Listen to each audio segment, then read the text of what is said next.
العالمين والعاقبة للمتقين والصلاة والسلام على سيد الأنبياء والمرسلين وعلى آله وأصحابه أجمعين ومن تبعهم بإحسان إلى يوم الدين. أما بعد فقد قال النبي صلى الله عليه وسلم ثلاثة لا ينفع معهن عمل الشرك بالله وعقوق الوالدين والفرار من الزحف او كما قال عليه الصلاة والسلام. میرے محترم بھائی بزرگ اور دوستو، اس سے پہلے میں نے آپ حضرات کے سامنے والدین کے حقوق کے متعلق کچھ باتیں عرض کی تھی. اس وقت بھی میں نے یہ بات عرض کی تھی کہ والدین کے حقوق کے لیے یہی بات کافی ہے کہ اللہ جل جلالہ عم نوالہ نے قرآن کریم میں جہاں اپنی عبادت کا حکم دیا، اپنے حقوق کو بیان کیا، ساتھ میں والدین کے حقوق کو بھی بیان کیا ہے. اللہ نے اپنے حق کے ساتھ والدین کے حقوق کو بیان کیا. گویا والدین کا درجہ اس دنیا کے اندر بہت بڑا ہے. مختلف حدیثیں بھی میں نے آپ حضرات کو سنائی تھی. ایک حدیث جو ابھی میں آپ کے سامنے پڑھی، جناب نبی کریم صلی اللہ تعالی علیہ وسلم ارشاد فرماتے ہیں کہ تین چیزیں ایسی ہے کہ اگر کسی بندے میں یہ تین چیزیں ہو، یہ تین گناہ کسی بندے میں موجود ہو تو اللہ تبارک و تعالی اس کے کوئی عمل کو قبول نہیں فرماتے. ثلاثة لا ينفع معهن عمل. تین گناہ ایسے کہ اگر یہ گناہ کسی بندے میں موجود ہے اللہ تعالیٰ اس کے کسی عمل کو قبول نہیں فرمائیں گے. جناب نبی کریم صلی اللہ تعالی علیہ وسلم نے پہلا گناہ بیان فرمایا الشرک باللہ، اللہ تعالیٰ کے ساتھ کسی کو شریک کرا دینا، اللہ تعالیٰ کے ساتھ کسی کو شریک کرنا. دوسرے نمبر پر بیان فرمایا حقوق الوالدین، والدین کی نافرمانی کرنا. یعنی ایک بندہ ہے جو عبادتیں کر رہا ہے، نمازوں کا اہتمام کر رہا ہے، روزوں کا اہتمام کر رہا ہے، لیکن جناب نبی کریم صلی اللہ تعالی علیہ وسلم بیان فرما رہے کہ اس بندے کا کوئی عمل قبول نہیں کیا جائے گا جو والدین کی نافرمانی کر رہا ہو. اور تیسرے نمبر پر جناب نبی کریم صلی اللہ تعالی علیہ وسلم نے ارشاد فرمایا والفرار من الزحف، وہ آدمی جو میدان جہاد سے بھاگنے والا ہو. یہ تین گناہ ایسے کہ جس بندے میں یہ تین گناہ موجود ہیں، بندہ عمل کر رہا ہے، اللہ تعالیٰ اس عمل کرنے والے کی طرف نظر التفات بھی نہیں فرماتے، نظر رحمت بھی نہیں فرماتے، اس بندے کے عمل کو اللہ تعالیٰ قبول بھی نہیں فرماتے. مشکاۃ شریف کی ایک اور روایت ہے، جناب نبی کریم صلی اللہ تعالی علیہ وسلم نے بڑے گناہ گنائے، اکبر الکبائر، اور اس نے بیان فرمایا اشراک باللہ، والدین کے ساتھ اللہ تعالیٰ کے ساتھ کسی کو شریک ٹھہرانا، وعقوق الوالدین، والدین کی نافرمانی کرنا، وقتل النفس، کسی جان کو ناحق قتل کرنا، والیمین الغموس، جھوٹی قسم کھانا. دیکھو مختلف حدیث میں جناب نبی کریم صلی اللہ علیہ وسلم نے والدین کی نافرمانی کرنے والے کو والدین کی نافرمانی کو بڑا گناہ قرار دیا ہے. ایک اور حدیث ہے، مشہور حدیث ہے، ایک مرتبہ جناب نبی کریم صلی اللہ علیہ وسلم نے ارشاد فرمایا رغم انفه ثم رغم انفه ثم رغم انفه، اس کی ناک کھاک آلود ہو، اس کی ناک کھاک آلود ہو، اس کی ناک کھاک آلود ہو، یعنی وہ آدمی ذلیل ہو، وہ آدمی رسوا ہو. دیکھو نبی علیہ الصلوۃ والسلام بیان فرما رہے ہیں. صحابہ کرام رضی اللہ تعالیٰ عنہ اجمعین نے پوچھا اے اللہ کے رسول صلی اللہ تعالیٰ علیہ وسلم، کون آدمی ہے جو رسوا ہوگا، کون آدمی ہے جو ذلیل ہوگا، وہ آدمی کون ہے جس کی ناک کھاک آلود ہو؟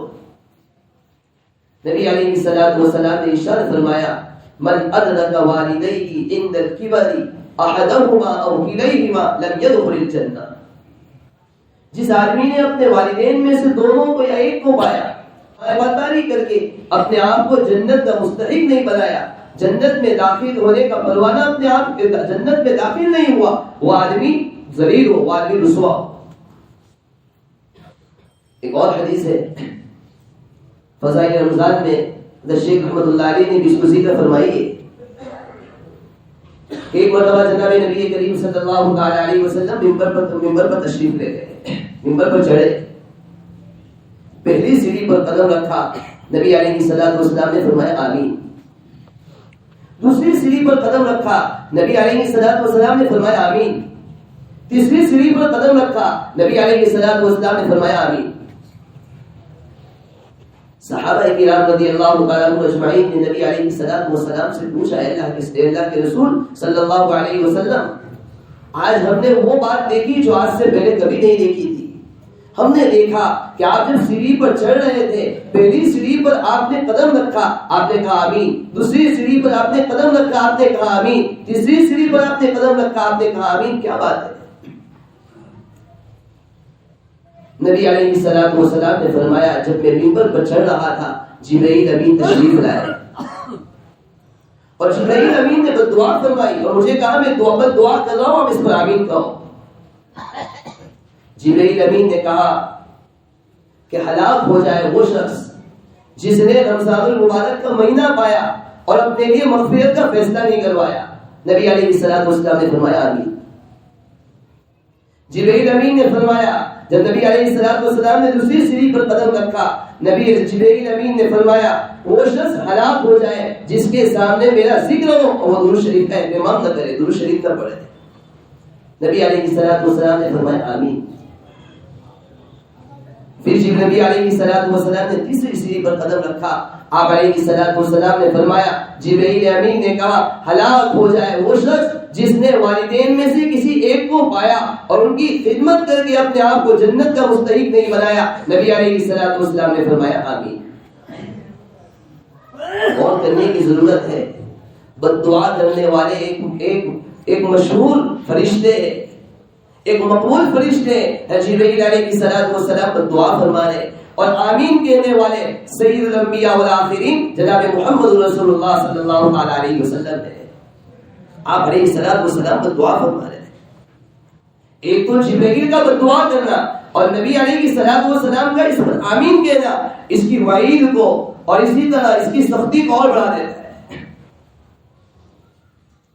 ایسا ہمیں چاہیے والدین کی خوب خدمت کرے, ان کی اطاعت کرے, ان کی فرما برداری کرے اور ان کی فرما برداری کر کے ان سے دعا حاصل کر کے اپنے آپ کو جنت کا مستحق بنائے. واقعات میں لکھا ہے ایک مرتبہ حضرت موسیٰ علیہ السلام نے اللہ تعالیٰ سے دعا کی کہ اللہ میری تمنا ہے کہ دنیا کے اندر میں دیکھوں کہ جنت میں میرا رفیق کون ہوگا, میرا ساتھی کون ہوگا, میرا دوست کون ہوگا. اللہ تعالیٰ کی طرف سے کہا گیا کہ فلاں جگہ پر فلاں آدمی ہے جو قصاب ہے, جو گوشت کاٹ کر بیچتا ہے, اس کے پاس چلے جاؤ, اس کی خدمت میں رہو. وہی آدمی جنت میں آپ کا رفیق ہوگا, آپ کا ساتھی ہوگا. حضرت موسیٰ علیہ السلام تلاش کرتے ہوئے گئے, دیکھا کہ وہی قصاب اپنی دکان بند کر رہا ہے اور دکان بند کرتے ہوئے اس نے گوشت کا ایک ٹکڑا ایک زنبیل کے اندر, ایک تھیلی کے اندر رکھ دیا. حضرت موسیٰ علیہ السلام اس کے پاس گئے اور جا کر کہا کہ میں آپ کی خدمت میں رہنا چاہتا ہوں, آپ کے ساتھ رہنا چاہتا ہوں, اجازت ہو تو میں آپ کے ساتھ رہوں. اس نوجوان نے کہا ضرور آپ ساتھ رہ سکتے. حضرت موسیٰ علیہ السلام اس کے ساتھ چلے, اس کے گھر گئے. موسیٰ علیہ السلام اس کے ساتھ بات کرتے رہے. کچھ دیر ہوئی, وہ نوجوان اٹھا, وہی زنبیل کے اندر جو گوشت رکھا ہوا تھا اس نے وہ گوشت کا ٹکڑا نکال کر اس کو ہانڈی میں رکھا اور اس کو پکانا شروع کیا. جب اس کا شوربہ تیار ہو گیا, وہ ایک روم میں داخل ہوا. وہاں دیکھا کہ ایک بڑی اماں سوئی ہوئی ہے جس کے اندر ہلنے کی طاقت نہیں, بولنے کی طاقت نہیں, جو اٹھ نہیں سکتی, جو بیٹھ نہیں سکتی. یہ نوجوان اپنا پتلا پتلا جو شوربہ بنایا تھا وہ لے گیا اور ایک چمچ لی اور اس چمچ کے ذریعے سے اس شوربے کو اپنی ماں کے ہونٹ کھول کر اس کے منہ کے اندر ڈالنے لگا. کئی دیر تک وہ شوربہ پلاتا رہا یہاں تک کہ اس کی ماں, اس کی والدہ سیر ہو گئی. پیٹ شوربہ ختم ہو گیا, اسے پلا دیا. حضرت موسیٰ علیہ السلام نے دیکھا کہ وہ بوڑھی اماں نے اپنے ہونٹ ہلائے, اس کے ہونٹ کو حرکت کی. موسیٰ علیہ السلام تعجب میں پڑ گئے، کیا بات ہے، یہ بوڑھی اماں کیا کہنا چاہ رہی؟ نوجوان سے پوچھا کیا بات ہے، والدہ محترمہ کیا کہنا چاہ رہی ہے، بوڑھی اماں کیا کہنا چاہ رہی ہے، اس کے ہونٹ کیوں حرکت کر رہے ہیں؟ نوجوان کہنے لگا میں روزانہ اسی طرح سے گھر میں آتا ہوں اور اسی طرح شوربہ تیار کرتا ہوں، شوربہ تیار کرنے کے بعد اپنی والدہ کو اسی طرح پلاتا ہوں، جب شوربہ پلا دیتی ہوں میری والدہ روزانہ اس طرح اپنے ہونٹوں کو حرکت دیتی ہے اور روزانہ اس کے ہونٹ حرکت کرتے ہیں اور وہ میری والدہ یہ کہتی ہے اللہ تعالیٰ جنت کے اندر تجھے موسیٰ علیہ السلام کا رفیق بنایا، ساتھی بنایا، روزانہ مجھے دعا دیتی ہے۔ موسیٰ علیہ السلام نے اس نوجوان سے کہا اللہ نے تیری والدہ کی دعا اسی دنیا کے اندر قبول کر لی، میں حضرت موسیٰ علیہ میں موسیٰ ہوں، اللہ تعالیٰ کا نبی ہوں، اللہ تعالیٰ نے پیغمبر بنا کے اس دنیا کے اندر مجھے بھیجا ہے، آپ جنت کے اندر میرے رفیق ہوں گے۔ دیکھو والدے کی والدہ کی دعا کا کیسا اثر ہوتا ہے، جو آدمی والدین کی خدمت کرتا ہے اللہ تعالیٰ اس کی دعا بھی قبول فرماتے ہیں۔ لمبی چوڑی حدیث ہے، جناب نبی کریم صلی اللہ علیہ وسلم نے بنی اسرائیل کے 3 نوجوان کا واقعہ بیان کیا ہے۔ 3 نوجوان تھے، ایک مرتبہ جنگل میں کہیں سفر کر رہے تھے، سخت بارش ہوئی، تیز بارش، تینوں نوجوانوں نے ایک پہاڑ کی غار میں بنا لی، چھپ گئے تاکہ بارش سے اپنے آپ کو بچا سکے۔ جیسے ہی پہاڑ کی غار میں داخل ہوئے کچھ وقت ہوا، پہاڑ کی غار کے منہ پر ایک چٹان آئی اور گر گئی، جس سے غار کا منہ بند ہو گیا۔ اندھیرا ہے، سانس بھی نہیں لی جا رہی ہے، تینوں پریشانی میں مبتلا ہے کہ اب اس چٹان کو کیسے ہٹایا جائے گا، یہ چٹان ہٹائی بھی نہیں جا سکتی، کیسے ہٹے گی جس کے ذریعے سے ہم باہر نکل سکے۔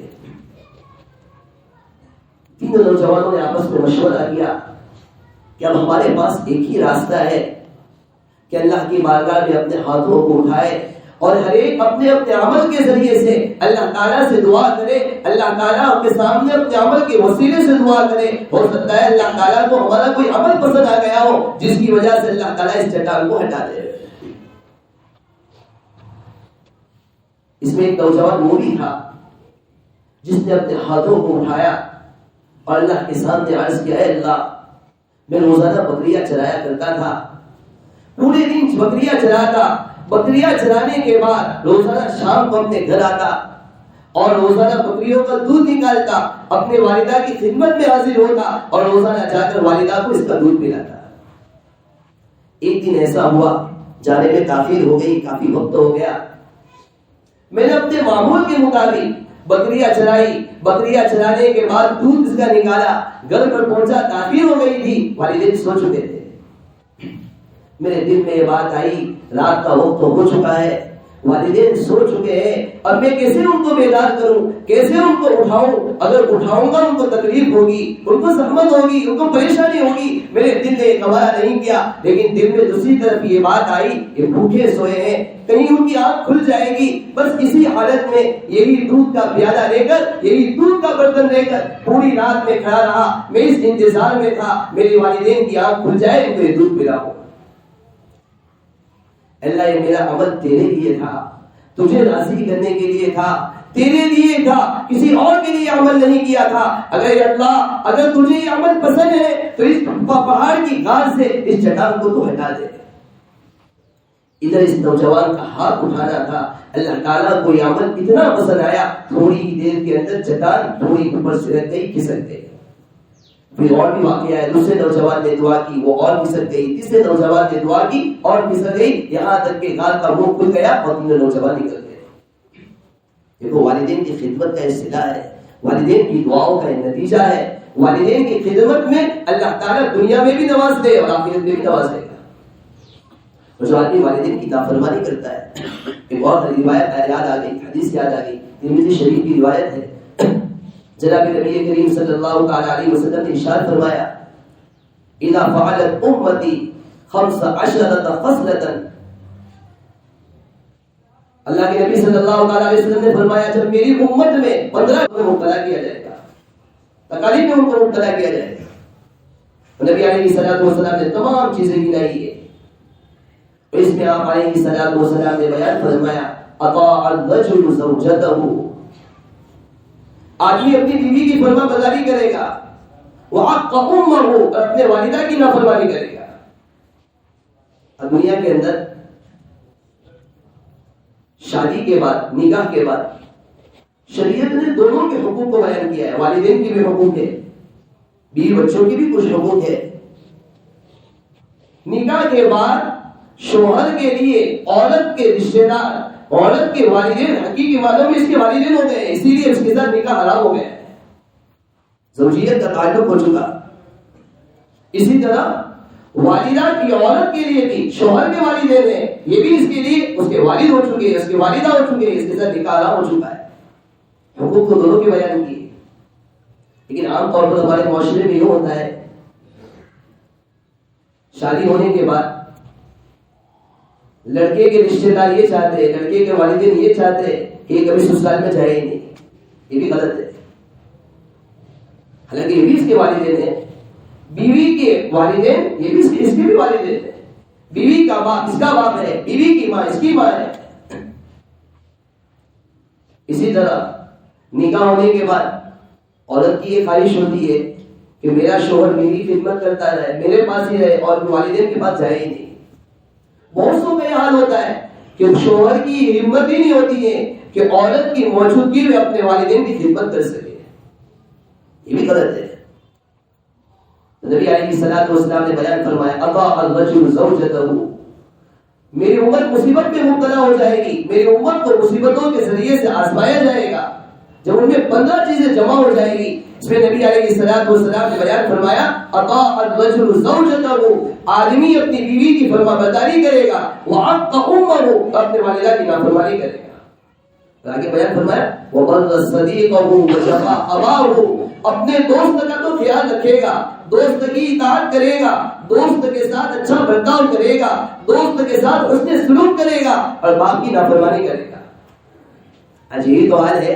دوست کے ساتھ پارٹیاں ہو رہی ہے، دوست کو برابر کھلایا جا رہا ہے، دوست کے حقوق کو ادا کیا جا رہا ہے، دوستوں کو ناراض نہیں ہونے دیا جا رہا ہے. اور ایک طرف باپ کا حال یہ، باپ بھوکا مر رہا ہے، باپ کے پاس کھانے کے لیے پیسے نہیں ہیں اور یہ بیٹا اپنے دوستوں کے ساتھ عیش عیاشی میں مبتلا ہے. یہ قیامت کی علامت ہے. اور آگے اللہ کے نبی صلی اللہ علیہ وسلم نے اور آگے بیان فرمایا اگر یہ 15 چیزیں جمع ہو جائے گی فَلْيَرْتَقِبُوا إِنَّ ذَلِكَ رِيحًا حَمْرَاءَ أَوْ خَزَبًا أَوْ مَسَخًا أو كما قال علیہ الصلوۃ والسلام. جب یہ گناہ امت میں عام ہو جائے گی، عام ہو جائیں گے تو تم سن آندھی کا انتظار کرو. آندھیوں کا طوفان لوگوں پر آئے گا، لوگوں کی شکلیں بدل دی جائے گی اور لوگوں کو زمین کے اندر دھسا دیا جائے گا. اللہ تعالیٰ ہم سب کی حفاظت فرمائے.